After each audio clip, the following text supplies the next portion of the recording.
1 year ago today, I uploaded my first video about My Little Pony Friendship is Magic.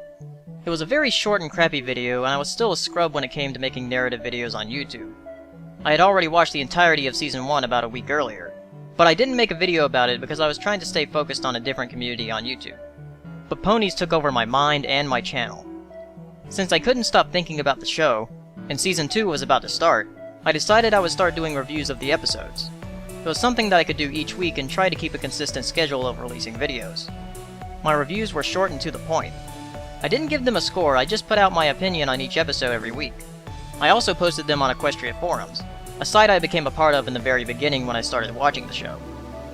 I continued doing those reviews along with some other videos I did on the side, one of which was a project I was working on called Why My Little Pony Friendship is Magic is So Good and Why You Should Give It a Chance. If you've ever wondered why the title is so long, it's because I wanted to take full advantage of the character limit in the title because that's a good way to show up in searches. I finished up that video in December, and it ended up being around 45 minutes long. And to my surprise, it was posted on Equestria Daily's Nightly Roundup twice. At the time, I had been searching for other videos similar to the one I was working on because I didn't want mine to be just like another one. While searching, I came across Saberspark's video called Ballad of the Brony.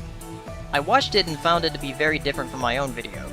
And in his latest video at the time, he was working on another ongoing project called Brony Breakdown. So I messaged him about possibly collaborating. During our first conversation, we hit it off immediately. And within a few days, we were pretty much best friends. Throughout the rest of spring, Saber and I started Brony Breakdown, where we would go over news and fan content every week. Then in May, Final Draft talked to Saber about becoming a part of Everfree Radio, and now we host the show on their site. Earlier around March, Saber and I were talking about doing a project together that would basically combine both of our large videos. As we kept talking about it, the project just kept growing, and we decided that it would be a documentary. We made a Kickstarter, and to our surprise, people were excited about it and actually pledged towards our project. But about a week after we created it, John Delancey announced his documentary, and I was a bit discouraged. I talked with many friends afterwards, and then I had confidence again. Our documentary project was going to be different. During the summer, Saber and I went to both BronyCon and Everfree Northwest, filming interviews with many notable people in the community, and gathering thoughts about how we wanted to produce the project. We are hoping to get the documentary released later this fall. Going to the conventions gave me a new perspective on the community.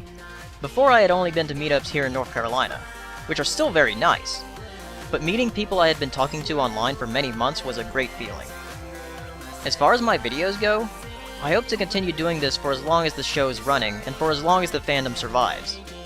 This past year has been one of the happiest times of my life, and I don't want it to stop.